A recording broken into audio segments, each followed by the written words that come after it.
performance-enhancing steroids paying the ultimate price. Corticosteroids are a type of drugs used to treat medical conditions.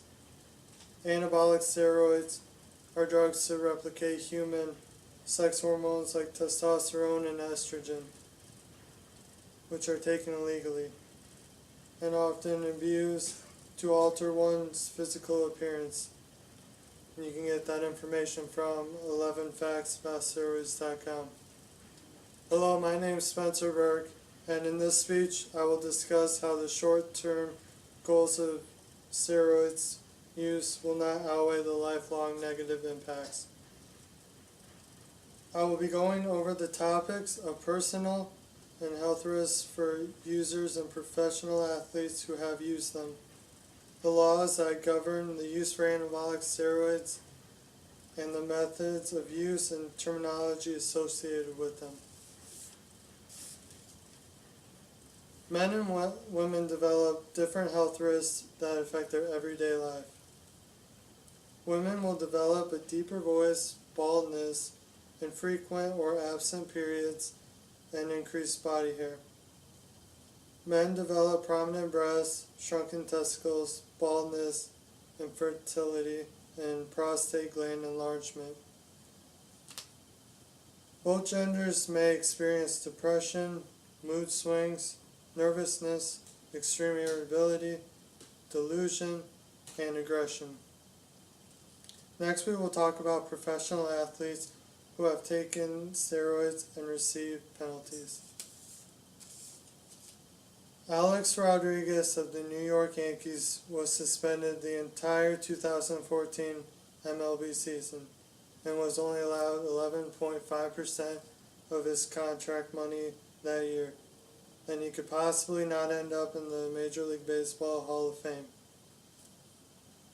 Lance Armstrong was stripped of his 7 Tour de France titles, Olympic bronze medal, and all of his endorsements. Ben Johnson was the sprinter for Canada during the Olympics. He set 2 100-meter sprint records. He was disqualified and lost both of those titles. While I've shown you 3 athletes that have lost it all, there are those athletes that have admitted to PEPs but were never indicted for steroids use, including Sammy Sosa, Dwayne "The Rock" Johnson, Arnold Schwarzenegger, Mark McGuire, and Barry Bonds. Let's go over the laws that govern their use. For the first one, it can be up to years in prison and $100,000 if this is the individual's first felony drug offense. If it is the second drug offense, the maximum period of imprisonment and the maximum fine both double. The IOC Professional Sports League use urine testing to detect steroid use both in and out of competition.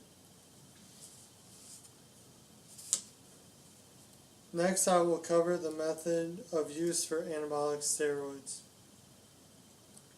Steroids are often used through injection by using a needle to inject the drug directly into the bloodstream or into the muscle.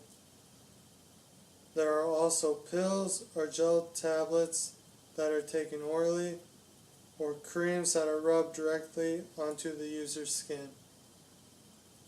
Though these drugs can be taken during single occurrence, some users elect to use them in complex patterns, known as pyramiding, cycling, or stacking.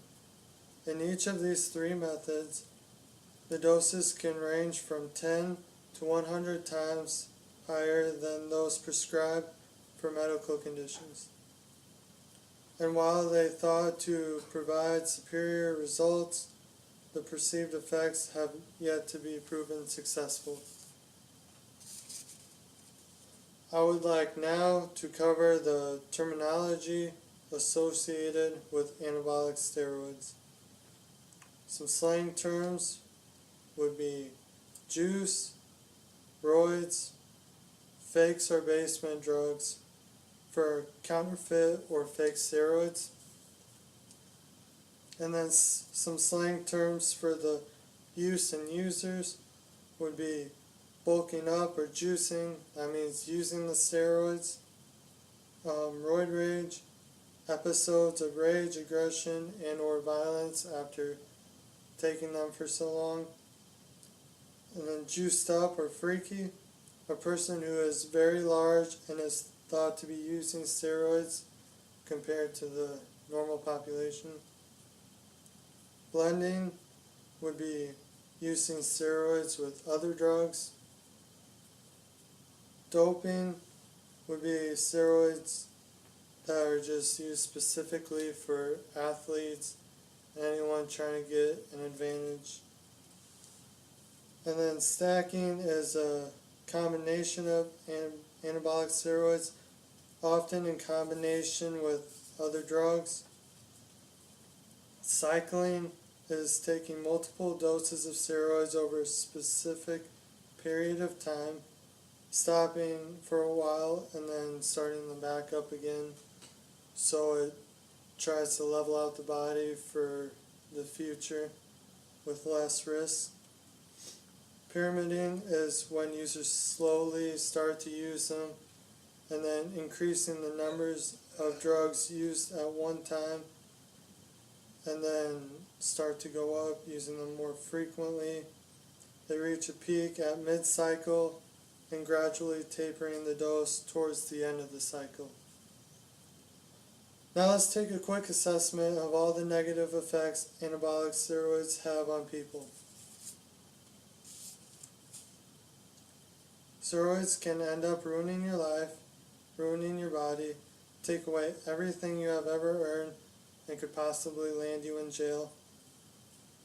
In this speech, I have covered personal and health risks, professional athletes who have taken them and received penalties, and the laws that govern their use. I have also covered methods of use and the terminology associated with anabolic steroids. I hope I have changed your mind about anabolic steroids and why you should stay away from them.